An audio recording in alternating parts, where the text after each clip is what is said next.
Olha, gente, de volta aqui no Expressão pela nossa PRP TV.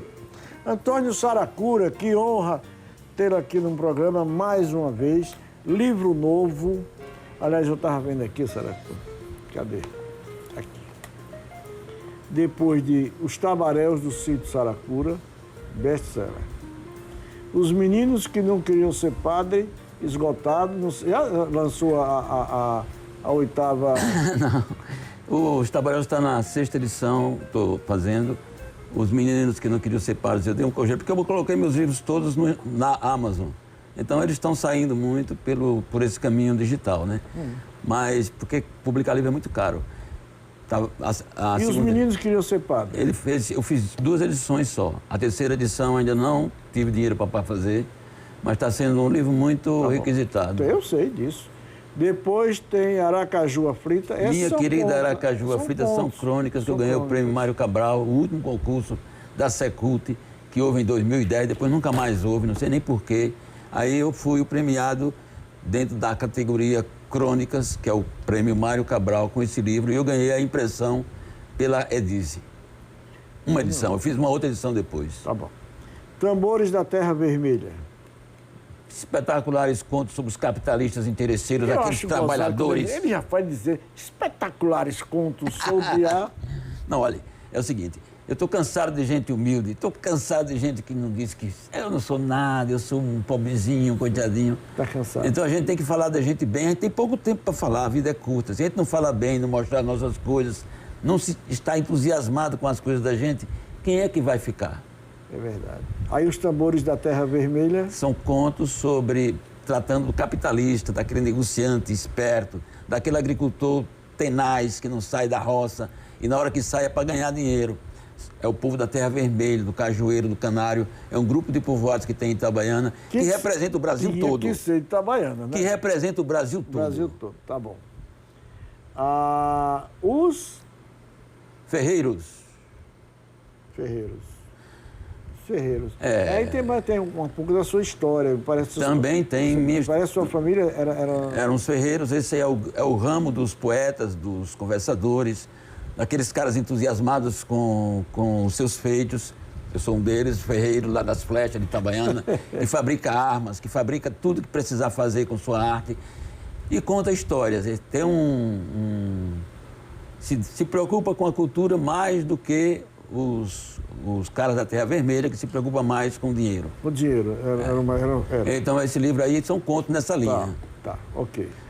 Os curadores eu achei fantástico. Como é que é? Os curadores de Cobra de Gente são 1000 estrofes em cordel, perfeitos cordéis com rimas e métricas naturais, nada forçado, contando história dos meus mitos. O macumbeiro de Campo do Brito chamado Luiz Couro, Padre Pedro. Se um dia eu for padre, como ele serei, servir a pobreza, será a minha lei e as minhas missas curtinhas também. Que a graça de Deus melhor assim vem. Basta uma oração, um simples pedido, até Deus enjoa discurso cumprido. Se eu sei o que eu quero e a minha intenção, para que lenga-lenga, Padre Carvalho, embromação? E aí vai. Rapaz, se Val estivesse aqui já nessa entrevista com o pandeiro, eu ia pedir para ela bater. Isso aí são versos de 5 sílabas. Daqui a pouco, viu, Val? Guarda. Redondilhas menores. Pássaro do Amanhecer. Pássaro do Entardecer. Olha, esse é considerado o meu melhor romance. Todas as pessoas que leem esse livro, tem a Dalva Rejane, que ela não se cansa de elogiar. Ela botou lá os livros que você melhor gostou em toda a literatura do mundo. O meu livro está lá. Pássaro do Entardecer. É um romance azulgado, falando daquele cara. Os Tabaréus falam de meninos. Os Meninos que Não Queriam Ser Padres falam de adolescentes, estudantes, procurando caminhos no negócio ou na escola. Esse aí fala daqueles caras que sobraram, daqueles moleques brocos com 21 anos, que ainda continua dependendo do pai, sem ter emprego, sem nada, e aparece no povoado um alvissareiro, um cara dizendo que tem um lugar chamado São Paulo, e aí eles se juntaram em 10 e foram para Nova Damasco, uma fazenda em rancharia em São Paulo, que só tinha mata e onça. E aí começa uma aventura de fundadores de cidade, de desbravadores do sertão de São Paulo. Eu sou um pouco paulista. Sou tudo, sou universal. Dá para perceber. O Menino Amarelo.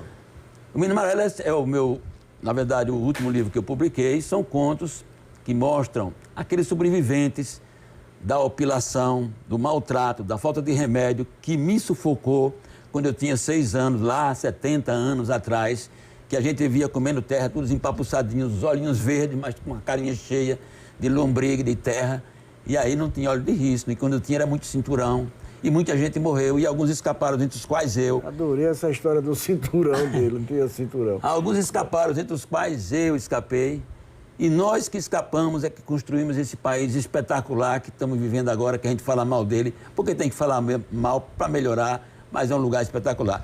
Talvez seu pai tenha sido um dos amarelinhos empapuçados também, e aí vai. Pode ter sido. Bom, toda essa literatura que você produziu, escreveu, Saracura, é sempre uma parte da sua história, não é? O escritor, na verdade, ele tem que ter os seus modelos, né? Eu, quando vou escrever, eu tento me colocar no lugar de um monte de gente, mas eu estou ponteando na personalidade, no jeito de ser, na alegria da escrita, na alegria diante da dor, que eu sou naturalmente assim.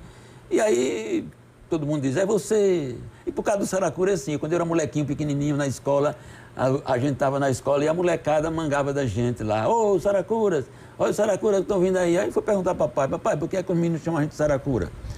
Ela chamava só você ou chamava? Chamava a minha família, os meus irmãos. Porque nasceram no sítio, Saracura, então... Não tinha nome em sítio na época, né? Não tinha, não? Não. Aí ele dizia, é porque vocês têm as pernas finas e a bunda seca. Eu disse, como assim? Diga, a Saracura é assim.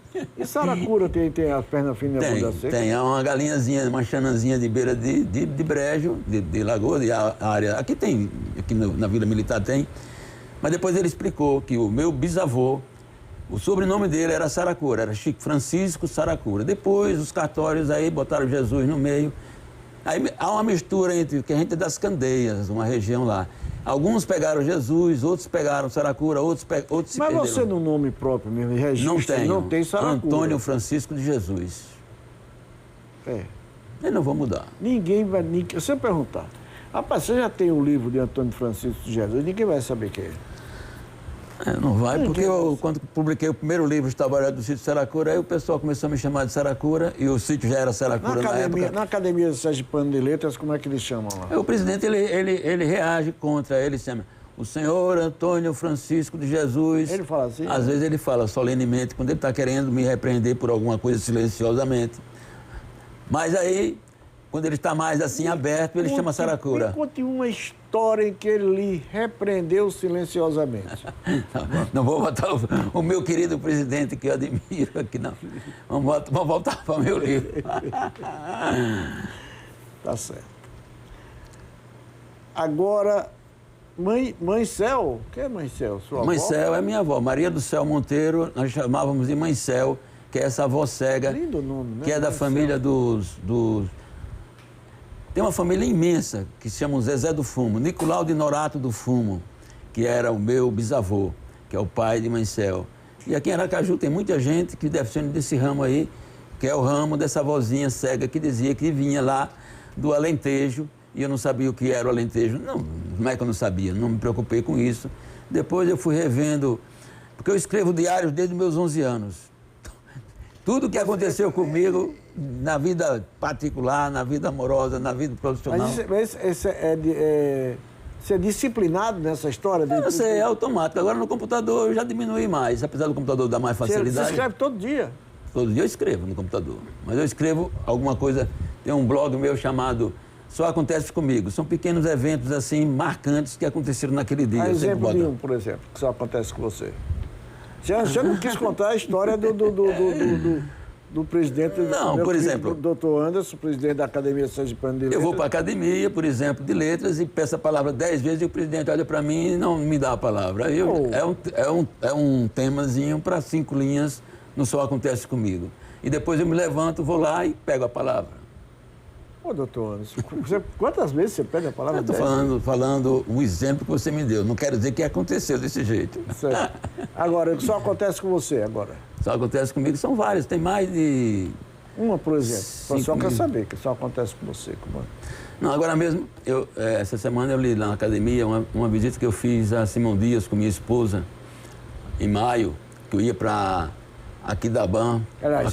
Só para interromper, mas o pessoal que visitar Simão Dias tem que visitar o Memorial de Simão Dias, que é belíssimo. Então, aí eu fui, estava chovendo, entrei lá, que era o memorial, e fui atendido por 2 pessoas lá, 2 escritores que estavam lá, me apresentei e saí de lá 1 hora depois, gratificado. Aí eu escrevi sobre isso.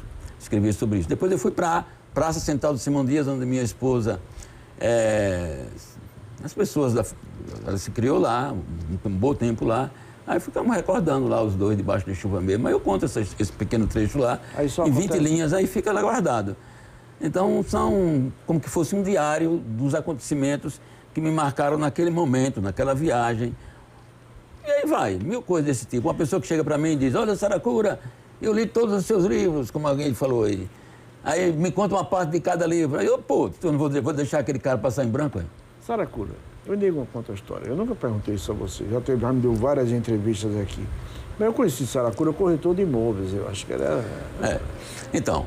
Minha profissão é o seguinte, eu fui... Não, você era corretor de imóveis? Fui. Foi. E aí, um dia, eu recebo Saracura aqui com o sítio Saracura. Os trabalhadores do sítio Saracura. Os trabalhadores do sítio Saracura. E eu nunca perguntei a você como foi essa transição entre você, o corretor de imóveis, que era uma coisa muito enfim, para o escritor. Não, olha, na verdade não houve uma transição. Eu me aposentei em 2000, depois de 35 anos isolado do mundo, dentro de um centro de processamento de dados de 4 multinacionais, desenvolvendo os aplicativos em computadores, alguns ainda hoje funcionam, sendo gerente de CPD, montando o CPD como mantei o CPD da Telegipe aqui. Mas isso foi depois de corretor de imóveis? Não, peraí. Em 2001 eu me aposentei. Aí eu teria uma chance de voltar... E a Petrobras, no caso eu trabalhava na Telegipe, me pagou PIRC, indenização por demissão voluntária, me encheu de dinheiro. E eu digo, o que é que eu vou fazer com esse dinheiro? Aí tinha um irmão que trabalhava como corretor de imóvel, eu digo, me arruma uma vaga aí como corretor de imóvel na Decide. Aí eu fui para ser corretor de imóvel e conheci o mercado. Aí conheci o mercado, aquele dinheiro que eu tinha, apliquei da melhor maneira possível, mas eu já não trabalho, na verdade eu nunca vivi profissionalmente de corretor de imóveis. Eu ajudei alguns corretores de imóveis. Saracura, me arruma aí R$500 que eu pago no fim do mês. Até hoje eu nunca recebi. Então, rapaz, R$100 que eu tenho a conta de energia para pagar, também nunca recebi. Isso que aconteceu comigo lá. Mas aí de corretor de imóveis, essa história do computador... Não, eu nunca deixei... Essa história de computação eu não conhecia. Então, essa é a minha vida profissional, analista de sistema de informática.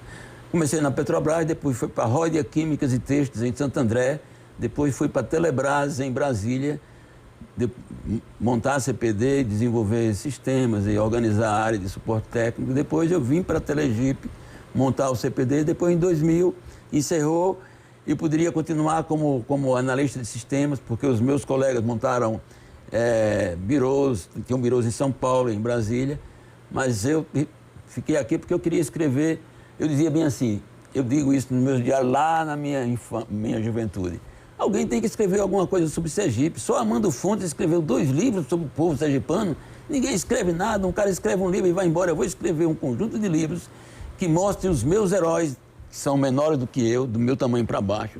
Heróis como Jackson, como Albano Franco. Não me interessa falar deles, me interessa falar daquele cara que de manhã cedo se acorda, escova os dentes, vai trabalhar quando chega às 6h30 da tarde, vai para o Ateneu, chega lá, o Ateneu está fechado. Então, esses caras que me interessavam fazer.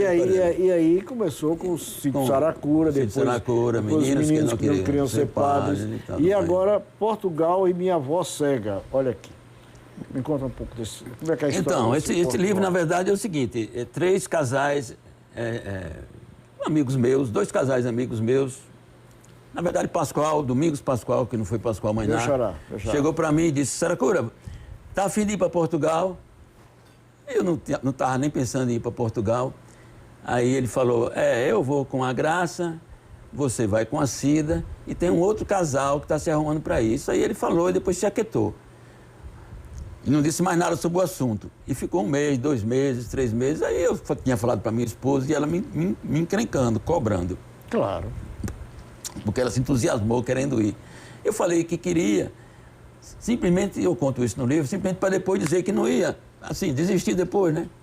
Mas a mulher pegou no meu pé e aí Pascoal um dia chegou lá em casa e estava lá contando suas vantagens, que ele é muito contador de história. Quem? Que isso, Domingos. Pascoal, você não. Você é mais tranquilo nisso aí. Aí a Cida falou, e Pascoal, e cadê a viagem de Portugal que você falou para Saracura? Aí ele gaguejou, rolou para lá, rolou para cá, a gente pensou que ele ia pular fora, ele disse, não, tá certíssima. No fim desse mês a gente está comprando as passagens. Aí ela não soltou mais do pé dele. No fim do mês a gente comprou as passagens, no mês seguinte a gente viajou. E aí você descobriu essa história da sua avó cega em Portugal? Como é que... Não, na verdade, quando eu soube que eu ia, eu já tinha essa intenção, antes já tinha essa intenção de se eu fosse a Portugal, ia ao Alentejo conversar. E passei um WhatsApp para um cara que é amigo meu, Chico Dantas. Chico Dantas sempre está viajando muito. Chico Dantas, me deu uma dica aí, como é que eu faço para descobrir minha avó cega, que ela morou no Alentejo? Ele falou, vá no Alentejo e coma orelhas e secretos de porco preto, não sei o que mais lá, não sei o que mais. Tudo isso para procurar para achar sua avó? Não. Tudo isso para... Está no livro. Isso é macumba portuguesa. Tudo isso sugestão dele turística. E eu fui com essa intenção e comi, na verdade, todos esses ingredientes. Bebi o vinho lá do Porto, ou do Porto não, o vinho tinto, seco lá. Bebi tanto que perdi o rumo da Topic que a gente embarcava. Eu embarquei na Topic errada, os caras me expulsaram e aí vai. Eu sei que... E fui atrás da minha avó. E aí eu estava lá numa vila de templários. E a turma, o grupinho, que era um grupo só de 6, né? Com o guia, que a gente contratou um guia especial, que era o Rui Catalão. E aí era um fizinho de tarde, e aí tinha uma área assim, pública, uma pracinha. E aí eu desci para a pracinha sozinho, e lá vem uma senhora, eu digo, vem aqui, bem assim, olha. Eu conto aqui, sua né? avó. Aquela senhora idosa, rechonchuda. Depois das orelhas de porco, não era orelha de quê? Isso era secretos e orelha de bochecha de porco. E outras coisas mais. Rechonchuda, com o olho direito vazado, toalha branca enrolada na cabeça como turbante beduíno. Minha avó, mãe céu toda, parecida, né? Eu disse, vovó! Andava ao meu encontro pela calçada e eu tomei um susto. Eu tinha ido ao Alentejo para encontrar minha trisavó materna, que ficou morrendo de saudade quando os filhos foram embora para o Brasil, 1700 e cacetada. E aí, era ela mesma, pelo que eu vi. Não vai assim. contar a história do livro agora, não. Não, ninguém lê. Mas sua avó... Senão ninguém vai ler. Que idade teria sua avó se fosse viva hoje? Não, se minha avó fosse viva hoje, teria uns 102 anos. E você ia procurar ela? Não, mas eu não ia procurar, eu ia procurar. Não, o escritor, olha, eu sou o escritor que... Eu estou falando de um caso real, de uma hora para outra eu embarco numa fantasia. Eu te digo no comecinho do livro, tem uma pequena sinopse do livro, né? Que fala bem assim, que eu vi aqueles castelos, aquelas fortalezas, aquelas igrejas, aquelas pompas todinha, e tudo aquilo eu misturava dentro de um caldeirão de fantasia e tirava as saídas que estão no livro para você se... Vai lançar lá em Portugal? Não, esse livro é o seguinte, eu fiz uma pequena edição, Mostra na verdade, aqui, eu fiz uma edição pequena, eu lancei na Bienal do Livro Itabaiana, eu tinha feito 400 livros. Aliás, eu soube que foi um sucesso a Bienal. Vendi mais da metade lá, porque em Itabaiana eu tenho muita gente que me acompanha, né? Claro. Até a gente dá... Se o pessoal quiser o livro Portugal Minha Avó Está Cega... na Escariz Jardins, eu estou deixando lá exemplares para venda. E eu estou indo para as feiras literárias que acontecem, todas as feiras literárias. Eu sou um cara que lança o livro o tempo todo. Você sabe que eu vou, todas as semanas eu vou 1 hora para a Escariz, outra hora para a leitura. E lá na Escariz eu fico 1 hora ou 2, e lá na Escariz eu estou lançando o meu livro. As pessoas que entram a bordo... Você fala na Escariz do shopping ou Escariz ali? Jardins. No shopping. Jardins. Mostro o meu livro, explico, converso sobre literatura. O cara não já li seu livro todo, será? Que livro outro que eu sei que me interessa? Indico outros escritores. Esse rapaz não nega que é de Itabaiana, né? Itabaiana é um negócio sério. Então muita gente me critica por isso. Às vezes na academia os caras me criticam. Mas escritor não deve se baixar a esse nível. Eu acho Saracura, obrigado por ter vindo. Uma honra recebê-lo aqui no programa mais uma vez. Parabéns por esse trabalho. Vou esperar o lançamento lá em Lisboa, no Porto. Assim a gente viaja para lá. Vou convidar você. Você falou na Topic, eu me lembrei quando eu estive lá com o Cataluz, fizemos quase 20 e poucos shows em Portugal, entre Lisboa, Pova do Lenhoso, interior, ele subiu, foi um momento... E ele chamava carrinha, não era Topic. E eu, para me acostumar, que a Topic, que ele chama van aqui, né? Era carrinha, demorou. Não, na verdade era uma Mercedes Vito, Mercedes van, uma van Mercedes Vito que não se viu. Um guia já contratado aqui pelo esse grupo aí que eu me agreguei, com um cara especialista, foi uma viagem espetacular. Eu tinha feito outra viagem para a Europa, mas correndo atrás de um guia, e depois ele saía antes da gente estar pronto. Vou esperar esse outro livro da sua essa outra viagem para a Europa, vai agora Portugal, a minha avó cega, na Escariz, qualquer uma das duas. Não, qualquer livraria Escariz de Aracaju está disponível. Vai estar na Amazon também daqui a pouco, eu coloco lá, sempre eu coloco na Amazon o Kindle e o livro também em papel. Obrigado por ter vindo. Obrigado pela oportunidade. Aqui. Vou dizer a doutor Anderson que dê uma palavrinha a você de vez em quando lá na... Tá eu sou o único acadêmico que toda reunião fala. É você e Murilo Melim. Era eu e Murilo Melim não fala nem, poucas vezes fala. Obrigado, obrigado, uma honra. Valeu, a gente volta já já. Cultura é o que a gente faz.